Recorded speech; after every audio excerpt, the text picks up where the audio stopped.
It's a city where anything can happen, so what could go wrong or right as I hit up LA Unscripted.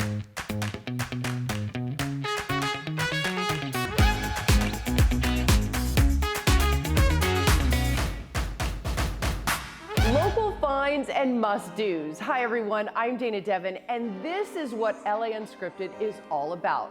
Consider us your tour guide to the best things to do and see around town. Today, we're in Old Town Pasadena at Bokaos, an innovative concept and lifestyle salon, because who doesn't need a little primp and pampering right about now?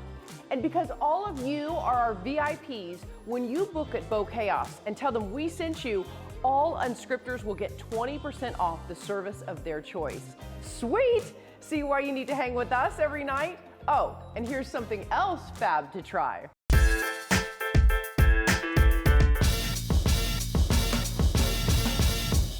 Skate Fanatics is a custom skate shop. I mean, we also sell traditional skates, but what we specialize in is having a customer bring in their own street shoes, and then we customize those into, fabulous roller skates.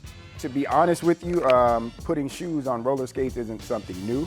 I started to see it, come around again in the 90s when I was, skating at the local rinks. By like the early 2000s, I was like, you know what, I want to try that.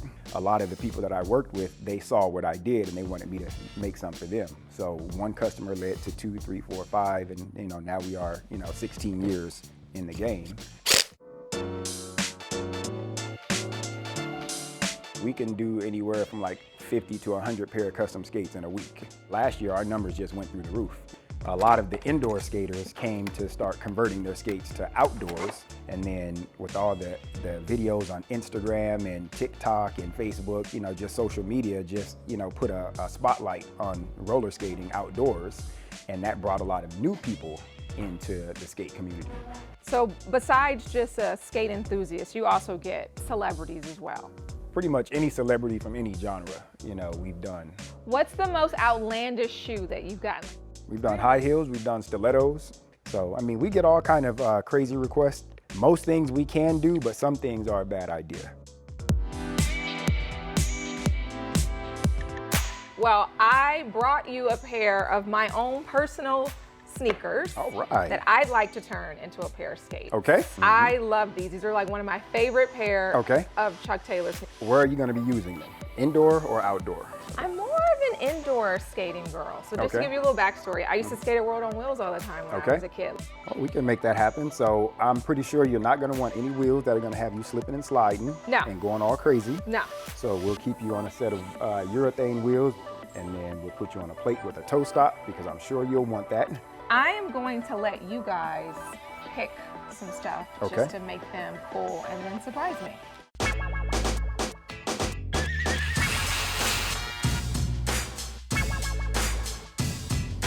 All right, Jasmine, you are good to go. Skates are finished. Oh my gosh, you're ready to roll. Thank you so much. Thank you guys so much. And you can skate on these outdoors also if you wanted to. They're so cool. Look at these guys.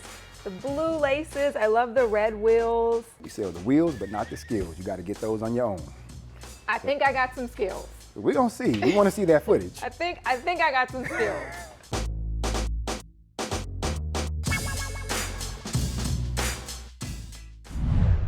No wonder Randy Newman wrote, "I love LA," and now yet another reason to sing its praise.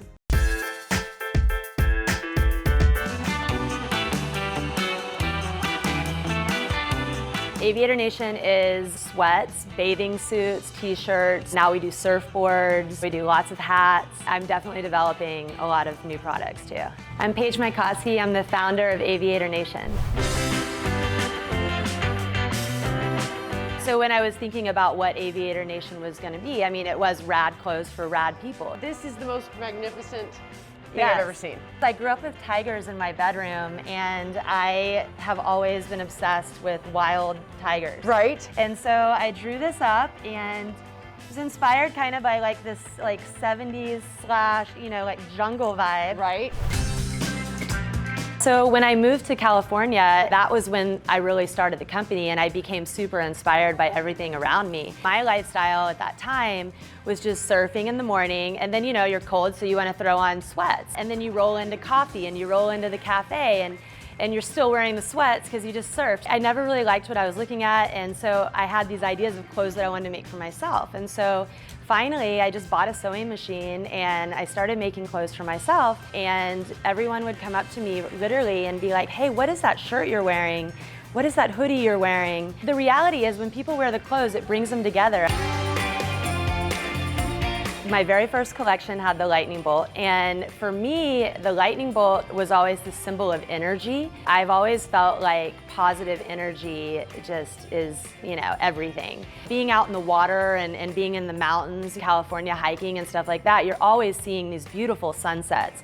And so the colors for the brand really are about the sky. Aviator Nation was established in 2006, and Dreamland is the latest wave. A big part of the building and the space is going to be the music, where you come in and you discover a new band and a new artist. Back in the 60s, they called it where the stars meet the sea, because all of these celebrities would come here and hang out. The Doors played here, Fleetwood Mac played here, the Eagles played here. And in the 70s, Neil Young owned the building, and it was called the Crazy Horse Saloon. Dreamland is all about, you know, bringing the community together and becoming inspired. I mean, my dream is to have like people literally walking around in like robes and ponchos and no shoes on, and they're like, oh, I'm gonna grab a smoothie, and then, you know, I'm gonna listen to some music, and then I'm gonna go like have like a yoga session, and, you know, just being able to have a real wild experience. Okay, any ideas where we should go off script? Send us suggestions, because you never know where we could pop up next. LA Unscripted from Bokaos Salon in Pasadena will be right back. How do you like my hair? They just did it for the show. Nice, right?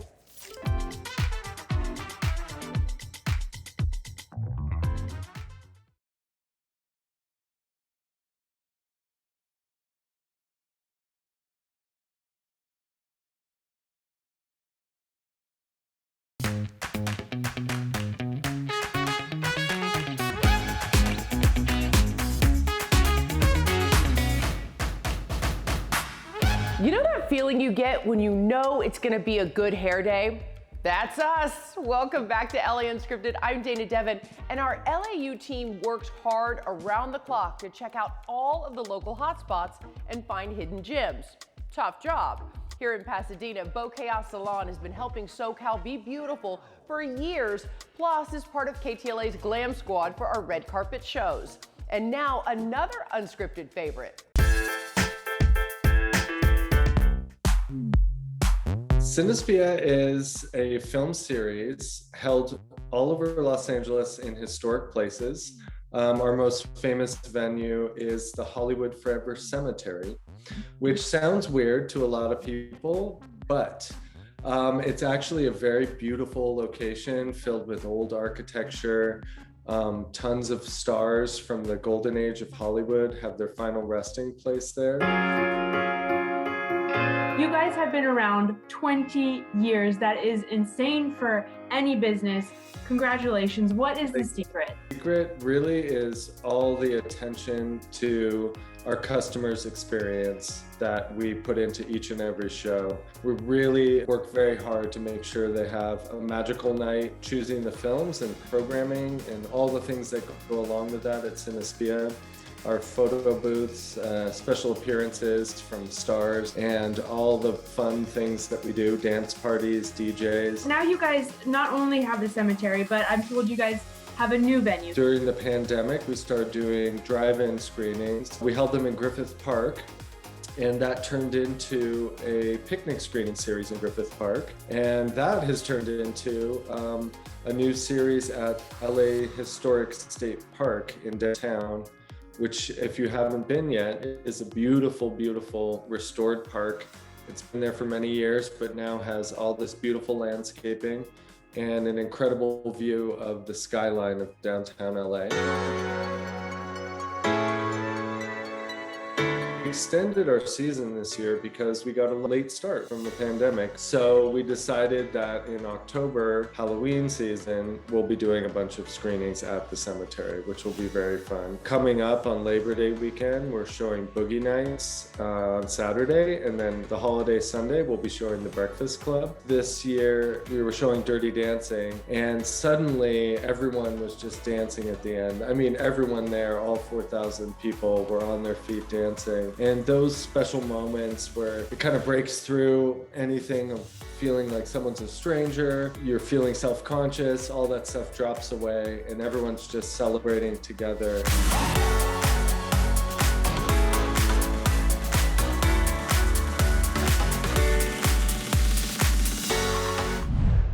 Remember, we try everything first so you don't have to.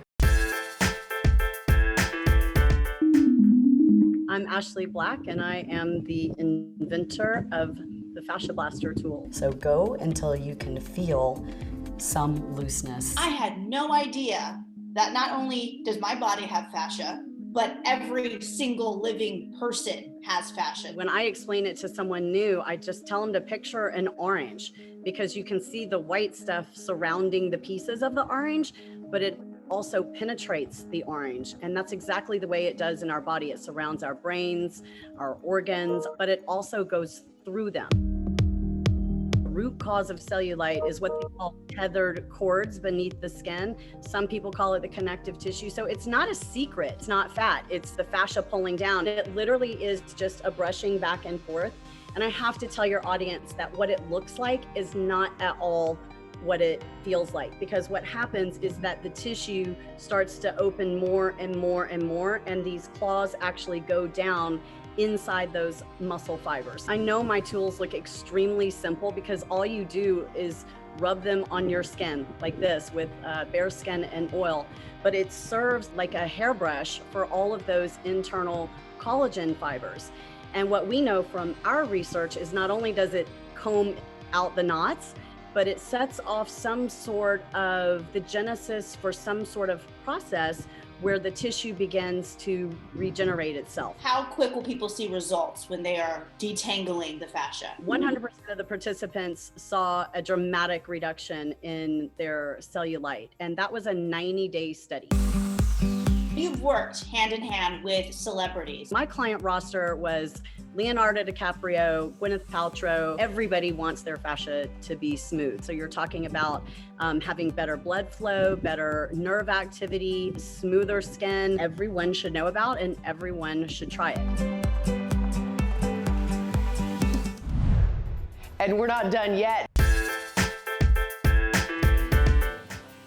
Unscripters, I don't know if you know, but I am a huge Friends fan. So today I had to come over to the Warner Brothers lot and check out the WB Studios tour, specifically the new Friends Boutique. Well, the studio tour officially has been around since about 1972. But Jack Warner actually did tours from his office back as early as the 50s and the 40s because he loved showing off this campus. We were closed for 15 months, so we want all the locals to come through to see it. We're the gem that you don't know is here. Oh my God, I'm extremely excited. I'm actually here on stage 48 on the set of Friends. Do you guys see this? Could I be any more excited?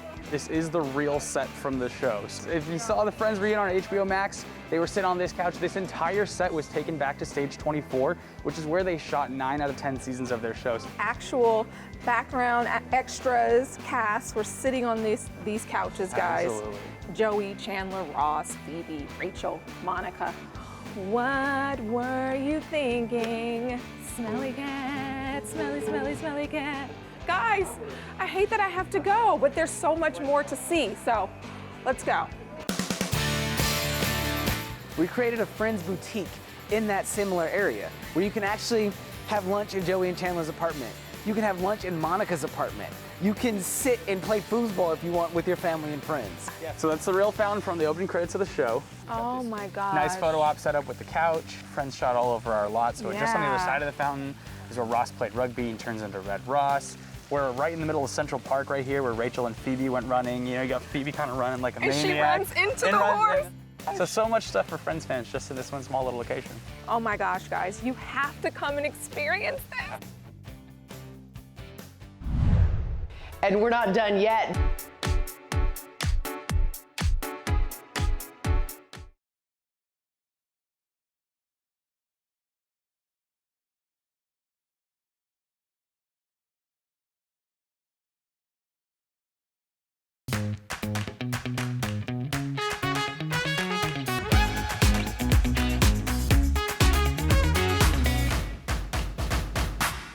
There is so much to do in Los Angeles, and we want to do it all with you. Do you trust me? Of course you do. So go check this out. Hi, my name is Ryan Leibowitz. I'm the co-owner here at Golden Apple Comics, a comic shop to the stars. When you read a comic book, similar to if you read any book, you know, you have that escapism. What's cool about comic books is the visuals. You actually get to be in that world. The name, for example, doesn't really tell you a lot. And so when you see that Spider-Man up front, it kind of clues you into what treasures could await inside.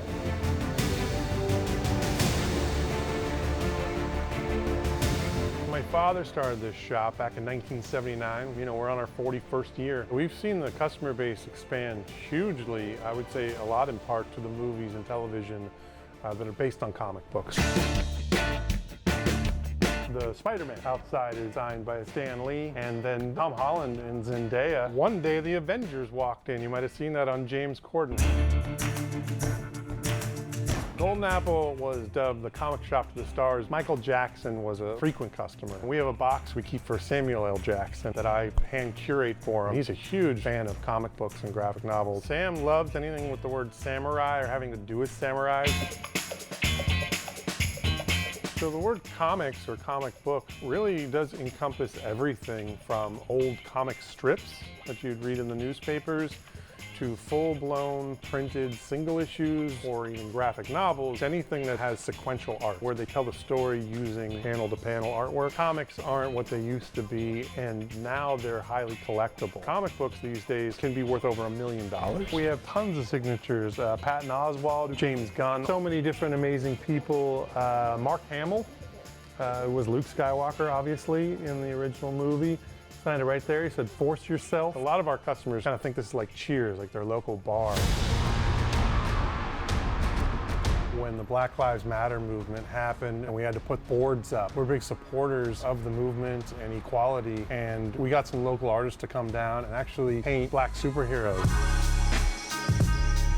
Even if we have a small store, we're big on our reputation. Old, young, from every walk of life. And if you don't know anything about comic books, that's great. We want you to come in and we can find something for you. You know you want to do that. And what about this?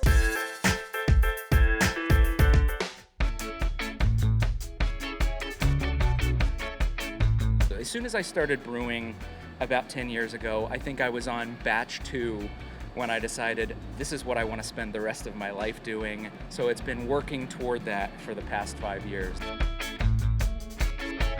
I mean, really, when I was brewing in my garage, it was definitely a work in progress. I mean, I think it was decent for homebrew, but really it was assembling this team that enabled us to kind of take it to the next level. For me, it's kind of like playing a piano. You know what I mean? It's just like when you know your keys, you know what I mean, and you know all your instruments, it's the same for me with like the taps. Tyler was working at a renowned beer bar in downtown LA at the time. Where does your enthusiasm for beer come in? Well, I'm from Milwaukee, Wisconsin. That helps a lot. A little bit. Go Bucks. I was just really lucky enough to work at a brewery in Milwaukee when I was like 20 years old. You know, Lakefront Brewery kind of gave me my sword and my shield by means of an education.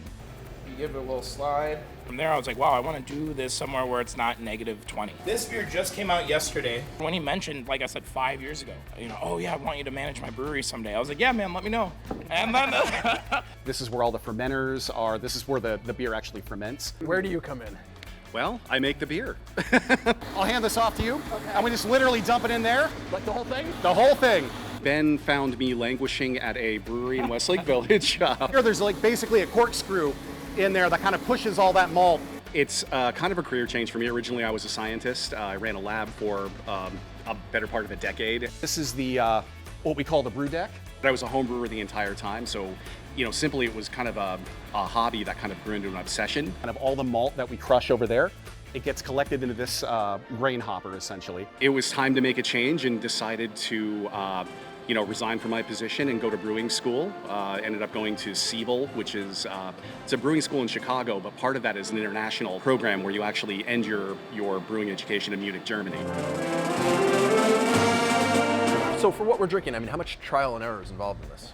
Oh, a lot. These ones, yeah. a lot. I mean, a lot of them, a lot. Yeah. Tell me why here in North Hollywood? It was kind of a neighborhood in need of a brewery. I think we all feel that same way about that. It's all about community. It's just like we can't do what we do without community. I tell people this time and time again. I was like, we need two things right now, community and beer. Those are two really powerful things. And I think a lot of us have been deprived of those things in the past year and a half. So it's really a pleasure to be able to provide that for North Hollywood. To be North Hollywood's first brewery is, an honor.